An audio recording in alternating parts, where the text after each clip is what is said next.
the summer of 1985 and British football is still feeling shocked and isolated after the tragedy of Heysel. With our club sides about to feel the backlash and expectations never lower, we were about to see one of the most exciting championship races ever. Meanwhile, over in Mexico, the World Cup awaits and Lord God himself is about to lend a hand.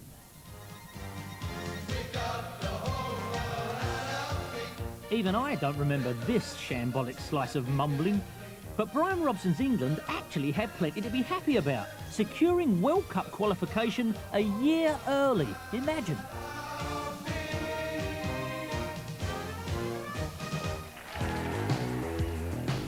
Liverpool, meanwhile, were facing a tough old time under their new player manager, Kenny Dalglish.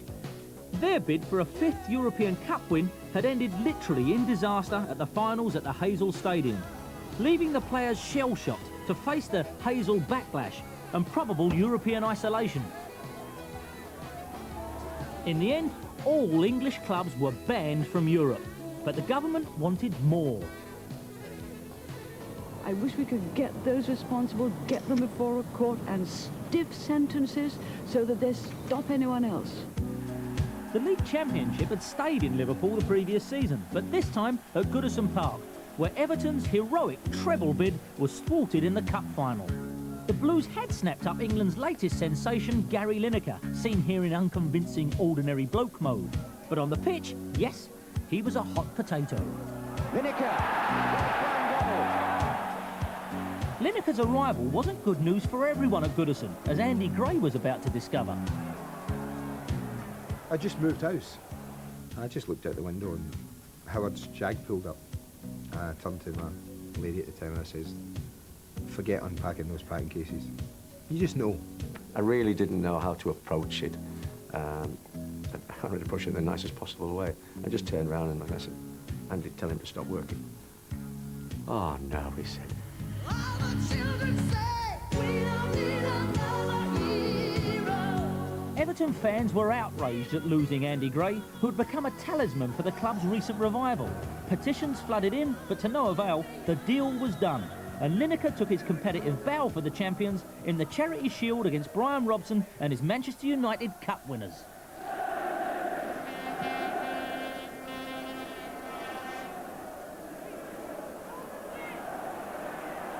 Oh, McGrath, a bit elaborate. This is Sheedy and Stephen.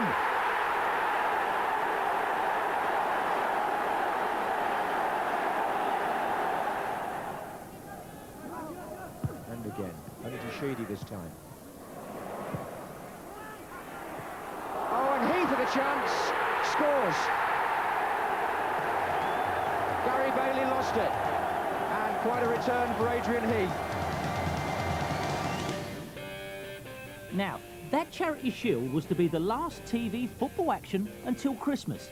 You see, Kiddywinks, there actually was a time when TV and football lived apart, couldn't get along, barely speaking, in fact. Main argument is that the deal that they've negotiated is mad, bad and sad. And that was that. No televised league action and no sign when it might return. This meant that the only Man United fans who saw the team start to the season, 10 straight wins, were the ones who actually go to their games. Tiny percentage. None of the games were shown on television. That was when the dispute was on. And we played some tremendous stuff at times. We played some of the best football I've seen. And unfortunately, it's not on record anywhere. United's faultless start saw them 9 points clear of Liverpool by mid-October, with Chelsea, Newcastle and Everton the best of the rest. Billy Bingham's Northern Ireland arrive in London, looking for a point to secure World Cup qualification. Nice hair, Mr. Jennings. Oh, come on, Northern Ireland with support. And Pat Jennings pulls off a save which could prove important. And deflected, and Jennings saved with his feet. When we cheer you from the stands, so come on, Northern Ireland, come on. And Jennings has somehow got that over the top. And Northern Ireland have qualified for the World Cup finals. On a night of acute drama at Ninian Park, nothing but a win would do for Wales against Scotland. Mark Hughes put them in front. But a second-half penalty gave the Scots hope of the point they needed to secure a playoff place.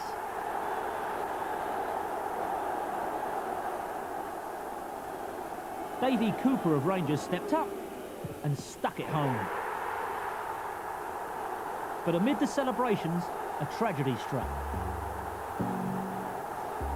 The tension proved too much for Scotland's legendary manager, Jock Stein, who suffered a heart attack and shortly afterwards died.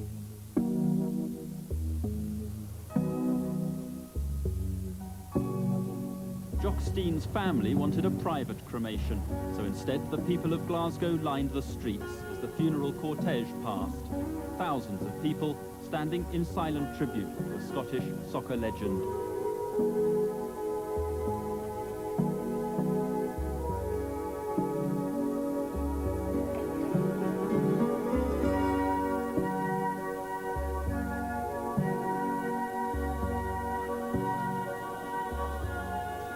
Aberdeen manager Alex Ferguson takes over from Stein and prepares for a two-leg playoff against Australia. To the Scots, this is just a formality, so they press on and record their World Cup song. Behind the camera is a bulb with the words on.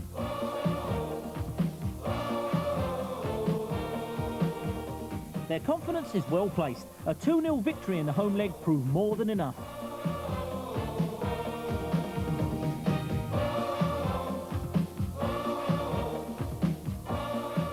Back in the league, the Christmas table shows the chasing pack are closing in on Man United, who now lead by just 4 points.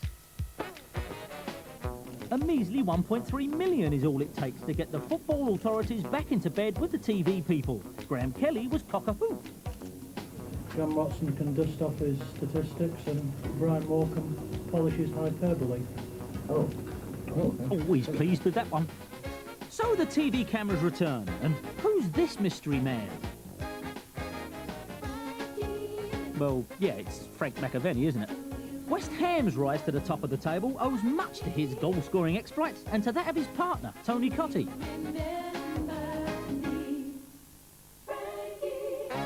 They've got 31 goals between them as they travel to Charlton in the FA Cup third round. And a miscue by Humphrey and McAvenny. Can he do it? It looks as though it's going in for Tony Cottee. West Ham score with 2 minutes to go. Meanwhile, Liverpool take their suddenly fragile away form to Vicarage Road, Watford. And who remembers this peculiar all-white Liverpool strip? It's his jacket, and that's a good try. And it's a goal.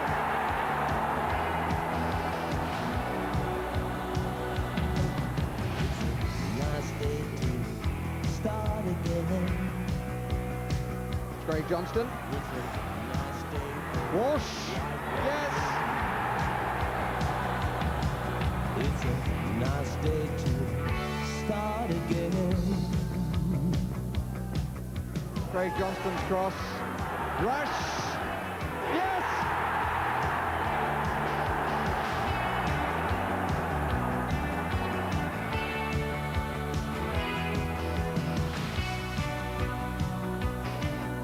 Oh, it's a bit short, and here's Walsh.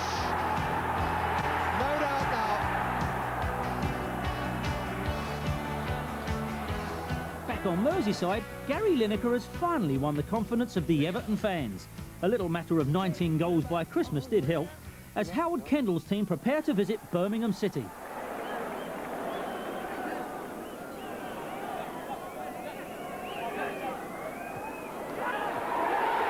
And comfortably in by Gary Lineker.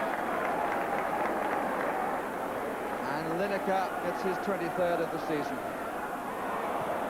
Space on the right for Stevens.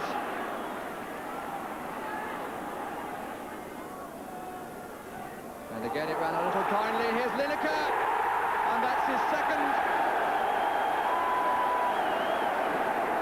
2 more goals take Gary Lineker to the top of the First Division goal scorers. Andy Gray, now at Aston Villa, would be crushed if it weren't for his first love. Andy, everybody knows about your scoring goals, but I don't think many people knew that you played the piano so beautifully. Yeah, it's a little secret of mine, Bob. I've played it for quite a few years now. I've always enjoyed music and been musically inclined, if you like, and I was lucky enough, my parents sent me to a teacher, and I learned at quite an early age, but it's something I've always done pretty privately up till now, of course. In fact, it was the 80s that saw the first cultural bonding between football and rock and roll.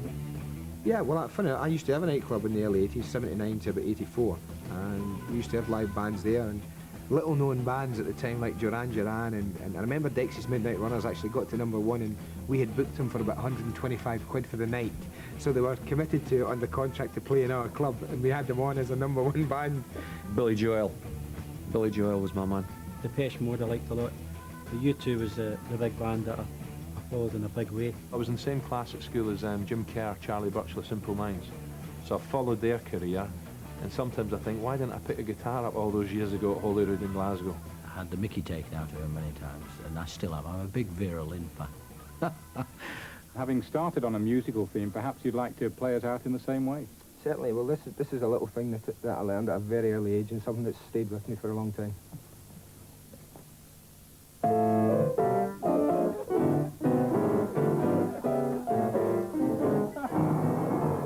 I don't know about you, but I believed that first time round. Manchester United's championship hopes are dented by Brian Robson's latest injury crisis.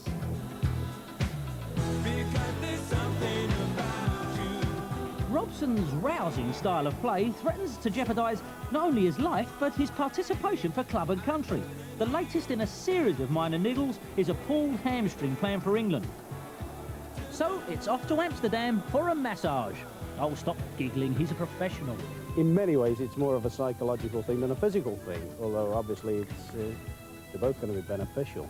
He's been here, he spent more time at the ground than anyone I would think, apart from the physio. Every time you pop in the treatment room, he's on the bed, or he's out here doing lapping and kicking and so forth, and that can be boring and gets players down. And I think this will give him a big lift, sending him over there. With Robson away in Holland, United take on Brian Clough's Nottingham Forest at Old Trafford.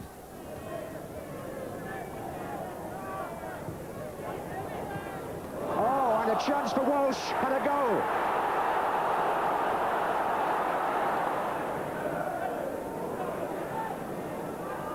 Forward by Whiteside, and here's Gibson. He found some space there, and Brett Williams brought him down. Penalty. Brett Williams on Colin Gibson. And it's going to be a question of whether Jesper Olsen can take the responsibility here. And he can.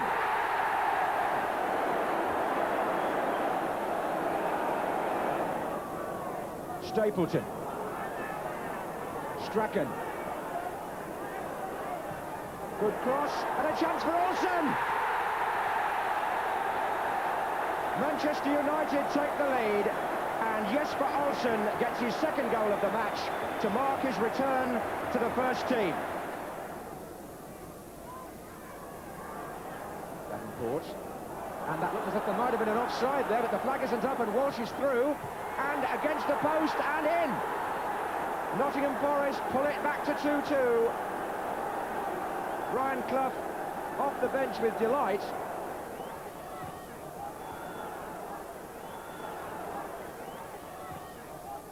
Played into Webb.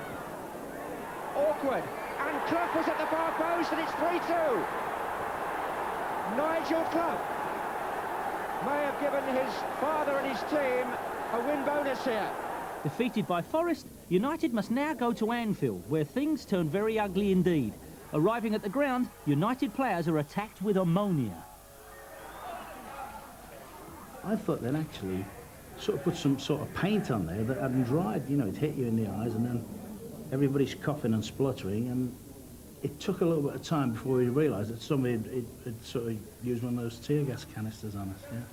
Go on, look, do you want to get all your eyes over there?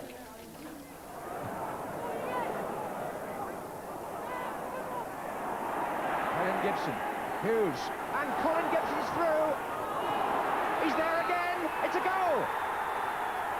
Colin Gibson scores for Manchester United at the second attempt on a ground where they always seem to do well.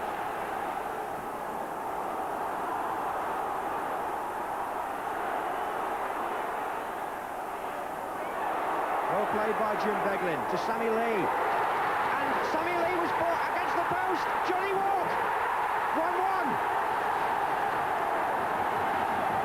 The equaliser for Liverpool.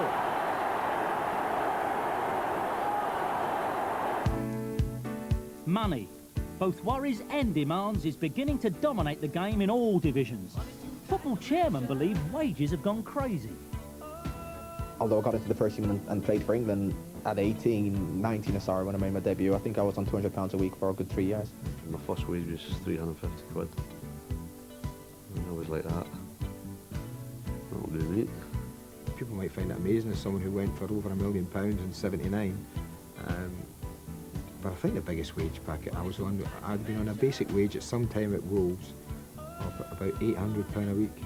I would have been in excess of £1,000 a week then, which, you know, it might not sound a lot now from what the footballers are getting now, but I promise you that was a lot of money then. I think when I left Liverpool I was earning £100,000 a year. That was in '84. He's kidding you on. To pick himself or not to pick himself? That's the question facing Kenny Dalglish as Liverpool try to close the gap at the top. And Alan Hansen's mood swings don't help. I think March time was 13 points behind. We went to dinner that night and I said to him, this is the worst Liverpool side I've ever played in. And he said, well, the team spirit is still good, and if we can get a run, any sort of run at all, then I think we'll win something. I said, you've got to be joking. No way this team will win anything. So with that upbeat endorsement in his ears, Kenny's boys went to White Hart Lane to take on Spurs. And Grobbelaar stretching and in. Glenn Hoddle's corner seemed to confuse Grobbelaar completely, and it finished up in the back of the net. That was Hansen heading down, Thomas miscued, and Rush played it back, and Whelan fired it, and it came to Mulvey, and that's the equaliser that Liverpool have been threatening to score. Misjudgment by Perryman, and here's Whelan. Rushes through the middle, danger here, and Rush, and a goal! They have done it! Kenny Dalglish thrilled to bits, and Ian Rush scored a goal that keeps Kenny Dalglish's team in the championship hunt. The tabletop shows Everton still making steady progress. 3 points clear of Manchester United, with Liverpool 5 points down on that.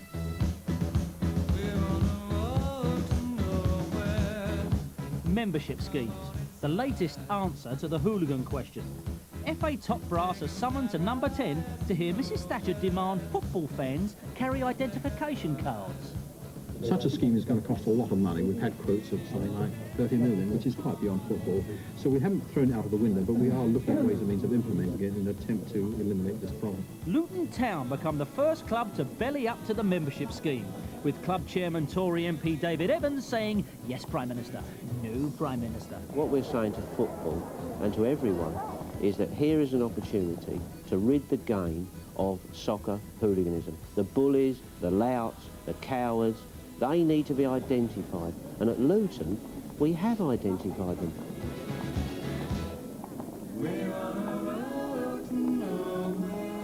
Everton are allowed into Luton to play the FA Cup 6th round. Chance for Harford. Nick Harford's got it.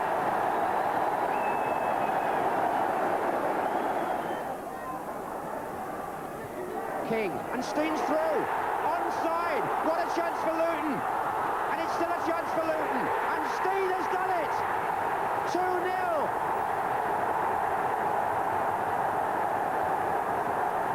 2-0. Stevens with the kick for Everton. And it's a difficult one, and it's there by Sharp. Graham Sharp has scored, and Everton are back in it.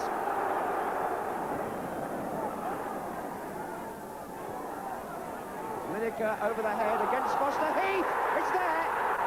Adrian Heath has equalised. The 2-goal lead is wiped out, and Heath comes on as sub and does the trick again. Rescued by Adrian Heath, Everton won through to the semi-final in a replay. Also in the FA Cup, England skipper Brian Robson is sent off for violent conduct during Man United's 4th round tie at Sunderland. But there's worse news to follow in a 5th round tie at West Ham. Manchester United captain Brian Robson has shoulder.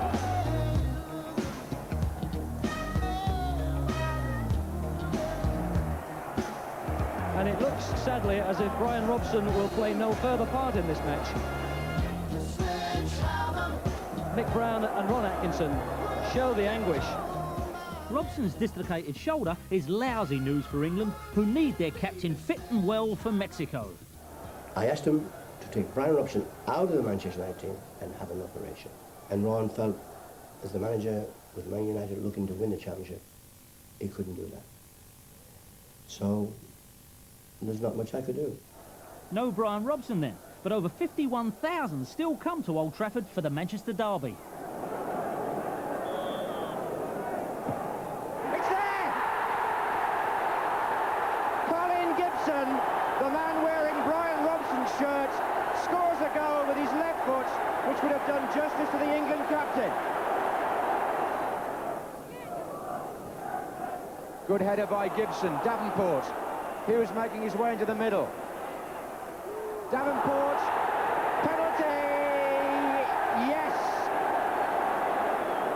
And a chance for them to go 2 up.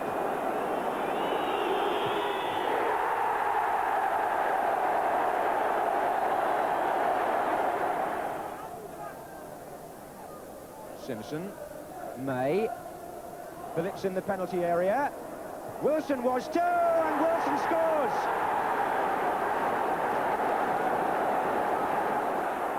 McNabb, Wilson, and Simpson, and what the defender! Augustin stepped across him, and the ball went in. In order to keep these shows moving, we rarely dwell on own goals, but this one is such a peach. He buries it like Johnny Method on a hot streak. What do you mean, who's Johnny Method? This is Johnny Method, Nottingham Forest's own cannon, here on duty for his team at the City Ground, entertaining West Ham. The big Dutch international gives himself a long run. Oh, and didn't he drive it well? And it went straight in. It seemed to go above Bill Park's head and in under the post. There are certain goals that have nothing to do with football. They're pure animal physics. This is one of them. Dickens. Ward. High ball for Stewart to chase. Oh, good control by Ray Stewart. Cotty, lovely turn by Cotty! Oh, what a magnificent goal by Cotty! Stewart lifts his hands, he played the ball into the box, but what terrific skill again by Tony Cotty. Method.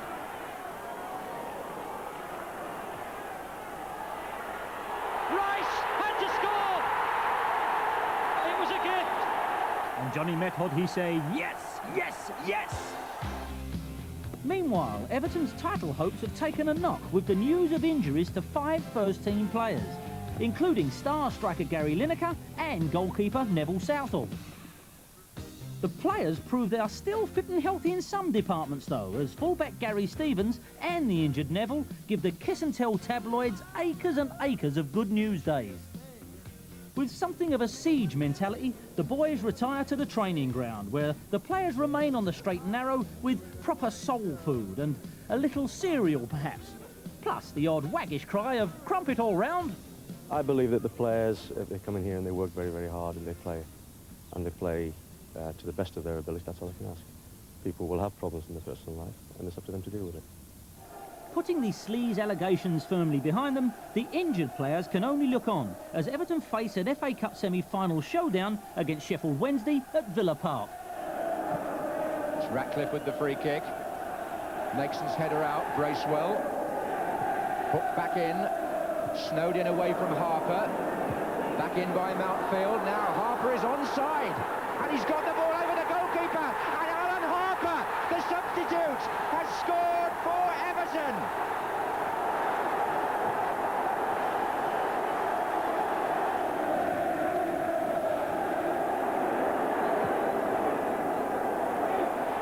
Hart is there. Shelton's arriving, away by Stevens as far as Snowden. Back in again. Hart and Chapman. Hart's header. Shot! Yes, the equaliser. Carl shot. 3 minutes after going behind. Sheffield Wednesday are level. Bracewell. Sharp is hovering dangerously. Goal! What a finish by Graham Sharp. Everton are back in the lead. Liverpool's League and Cup challenge is beginning to stir, largely thanks to the contribution of Ian Rush, who once again is proving to be something not quite of this world, a human goal machine, the perfectly created striker with a big nose. Alongside his now picked again partner Kenny Dalglish, Liverpool dismissed Southampton in the FA Cup semi-final.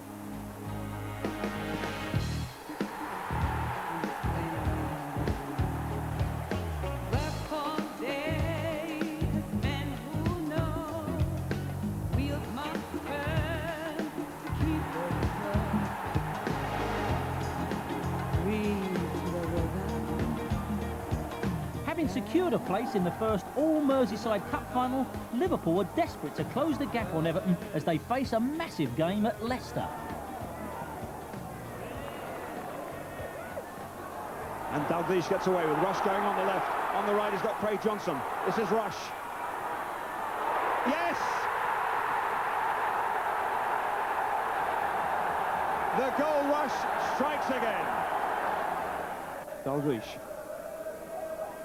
Rush. Forward goes MacDonald. Picked up here by Nicol. And Whelan coming forward. There it is. Number 2. Coming from nowhere on the left. Leicester didn't spot him. On the same night, Everton visit relegation strugglers Oxford United, both teams desperate for the 3 points. Lineker has got behind Shotton. Gary Lineker for Everton tried to lift it over Judge. The goalkeeper got close to the player of the year. Lineker!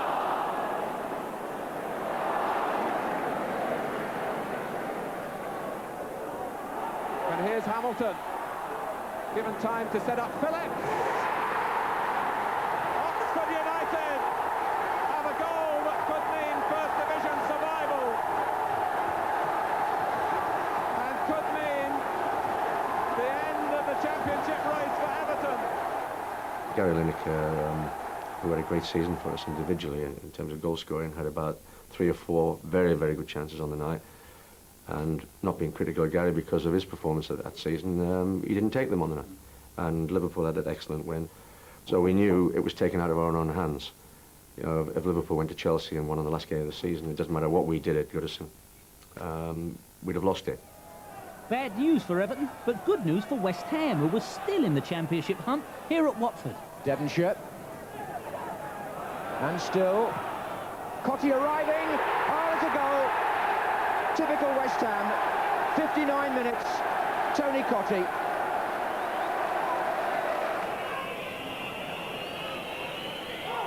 Alvin Martin. Oh, that's a good ball. McAvenny. Clean through. Round the goalkeeper. Frank McAvenny. 2-0. Thoroughly well deserved. McAvenny confirms the 3 points for West Ham and maintains their championship momentum. On the final Saturday of the season, the championship was wide open. With 2 games left, West Ham and Everton must win and hope for Liverpool to slip up at Chelsea in their final game of the season. West Ham's outrageous confidence was reflected in their performance at West Brom, where the old combination of Cottee and McAvenny did the job again. McAvenny! Yes! What a start for West Ham. Devonshire to Dickens. Finds McAvenny, who finds Cottee. Surely this is number 2. It is! Another perfect bit of football by West Ham. However, it was Gary Lineker who ended the season as the First Division's top scorer and Player of the Year. You won't get any argument from Southampton about that. Lineker. Goal number 35 of the season. Bracewell. And still, Lineker. Well, he didn't hit it quite truly, but he doesn't care, and neither do the crowd. And Wahid. Yes, that's 6. And that's Lineker's hat-trick. Despite Everton's win, it was still Liverpool's title to win or lose. Victory at Chelsea, and the trophy was on their coach. What a climax to the league season. Liverpool looking for their 8th championship in the last 11 years and needing just 1 goal to take their league total to 89, which would be the highest First Division aggregate for 18 years. Gillespie, Beglin again. Whelan. And Dalglish is in here. Yes!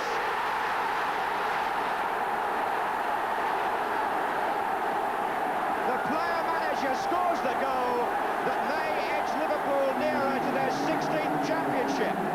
The fans celebrate, and Jude Beglin's presence in the Liverpool attack was so important. He had the earlier shot, he stayed forward, and when Dalglish got free, that was an unerring finish. And Liverpool Football Club have won the First Division title for the 16th time in Kenny Dalglish's first season as player-manager. What an achievement. The fans celebrate the 8th championship in 11 seasons, and the Liverpool players every right to congratulate each other. I can't remember a player-manager ever winning the First Division championship before, and the players are delighted for him too. Looking back, that was probably one of the best ones of the championships at my 8, because at no stage until 4:45 on the Saturday that we played Chelsea did I think we would win that championship. Other championships you thought, well, we're going to win this, just keep going, we'll win it, but there was no way we were ever going to win that championship, and yet somehow we came through and won it.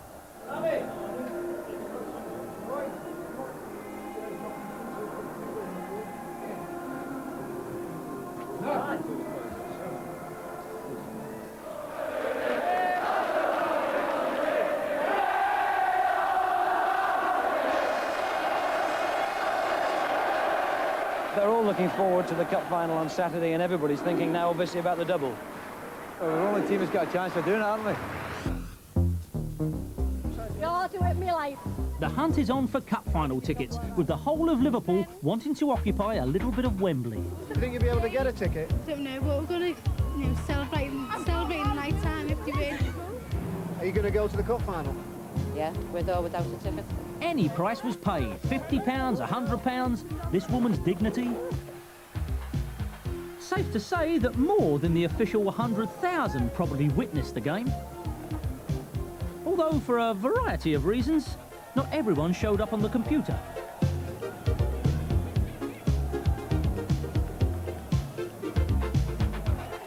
And it wasn't only old-fashioned bunking in that swelled the gate. You've heard about forged tickets. I think you heard about it there, and you certainly saw it in your morning papers as well. I've got a real ticket here. It's already accounted for, so don't phone in, I'm afraid. That's the top one here, and the bottom one is the forgery. I don't know if you can pick up. It's got a more of a sort of yellowy hue. It says forgery on the front. That's right. We wrote that on just now, Terry. It says That's what gives it away.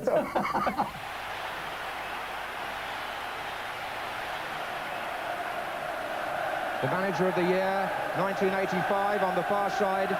The manager of the year, 1986 on the near side.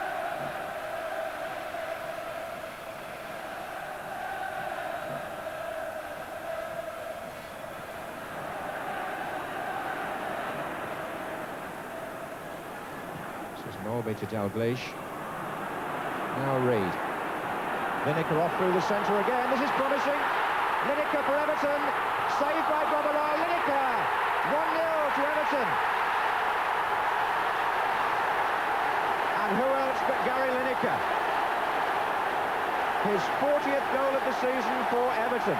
The footballer of the year.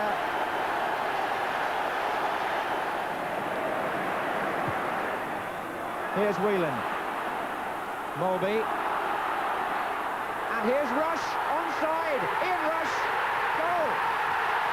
The referee was knocked over in the excitement, but Ian Rush has equalised for Liverpool.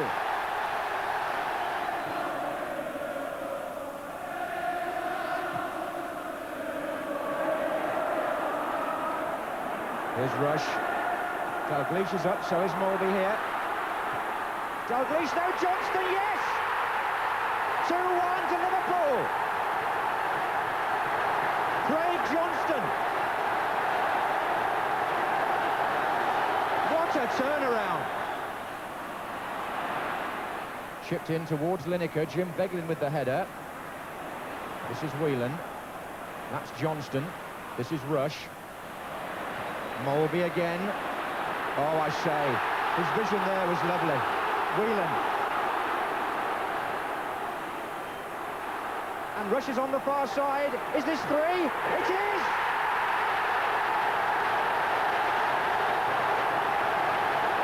Ian Rush again. And surely now, the double is about to be won. The Reds in total triumph. Having run himself into the ground for 90 minutes, the last thing Alan Hansen wanted was a long congratulations speech from Princess Michael of Kent. Birch is a tough old girl and wanted her moment in the sun too. Just let me have it, Mum. Just let me have it, Mum. Just let me have it, Mum. Thank you. Liverpool have won the double. The double. What is the double? If you look back in the 80s, was the double better in 83-84, won the European Cup, the Championship and the League Cup? Maybe not. I don't think it is. After 9 months of the season, both the agony and the ecstasy locked within one city, and the Liverpool and Everton players had to lift themselves for the World Cup finals in Mexico.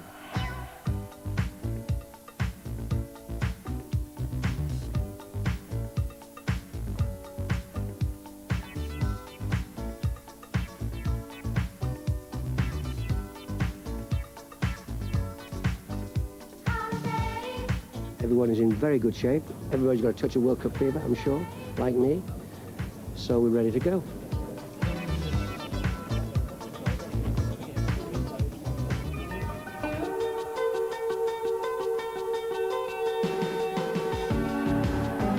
Mexico welcomed the world, and the dreaded Mexican wave was born.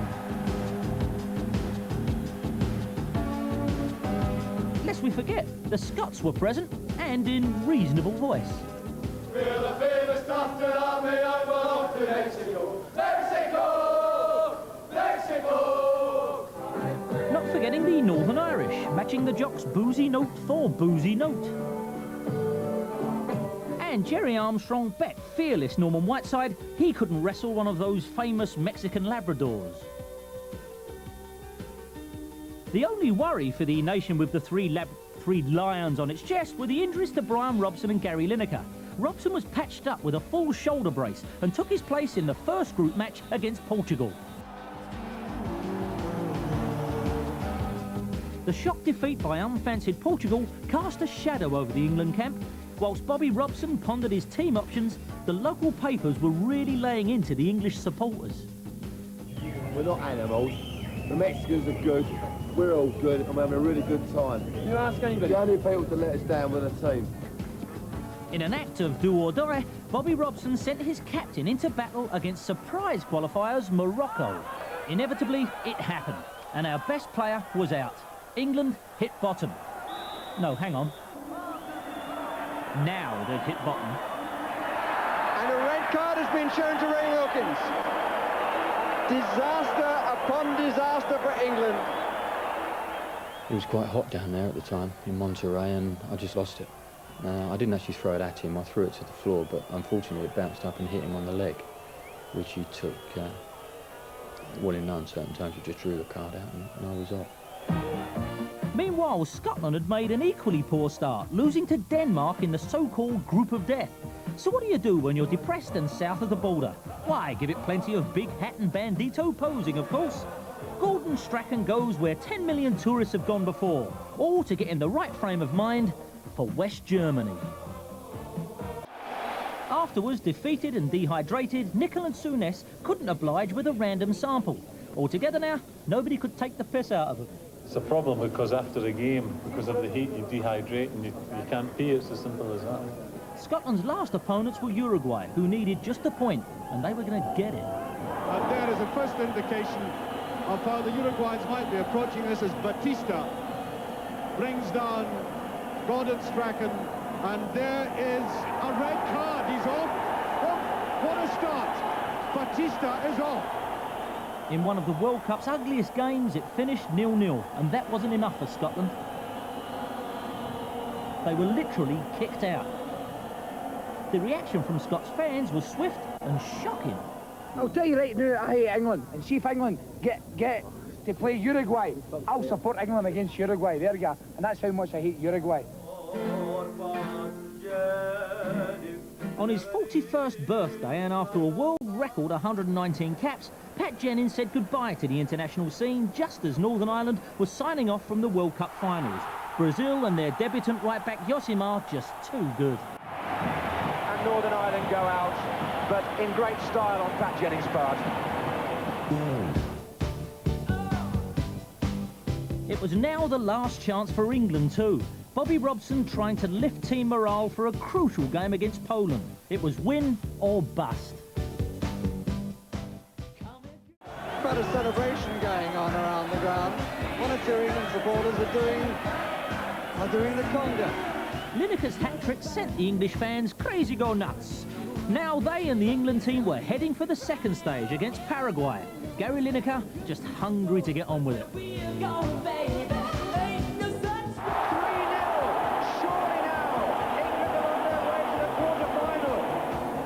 Yes, indeed, in a quarter-final against Argentina. Recently beaten in the Falklands War, they were now led on the pitch by the armour-plated pocket battleship Diego Maradona. Full of political intrigue, the game was a tense affair, but then this. I was just waiting for the referee to say, no, sorry, handball, let's play. And then I realised, hey, this guy isn't going to do this. He's not going to get this decision. And I looked over at the linesman, and he had his flag down, and he's run towards the halfway line. And suddenly, and my stomach is actually turning. I suddenly realised, this guy's not going to give us a handball. He's going to give a goal. It is the strangest decision you'll ever see in football in the World Cup, in such a big game. One that I don't think we'll see ever again, quite frankly. And one that leaves you with a massive feeling in you, inside you as an injustice, you know. It was a horrible feeling. And so says the whole of Scotland, of course. What happened next only made things worse, as Maradona toyed with the English defence. Away from another. And the coolness under pressure to play the ball home with the side of his foot. I felt very sorry for the players when it all came to an end. Thought we deserved a bit more, a bit angry with Maradona, a bit angry with the referee. He said it was the hand of God, and I said it was the hand of a rascal. Argentina went on and won it. And call him what you will, and he's been called plenty, it was Maradona's World Cup finals. The world's greatest player receives the world's most important football prize. And that is just about it from our little summer burst of the great game. I trust it helped you through some of these difficult matchless weeks. The football season is upon us once again. It won't be long till we're all biting our nails and cursing those we love most and vowing never to go near that ground again. Don't you just love it? And by the way, if anyone ever says to you there's too much football on television, you look them straight in the eye and say, my friend, there simply isn't enough. Drives them mad. See ya.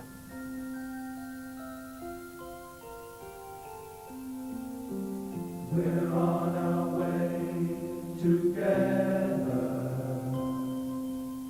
and we'll stay friends forever. Next tonight on BBC One, Fleetwood Mac on the making of their classic album Rumours, in a moment. That's how we'll always be, thinking of the ones we've left behind. We'll miss our country. Would you have owned up if you'd, against Argentina, if you'd put the hat in and put the cup, would you as a true British sportsman have owned up to that? No.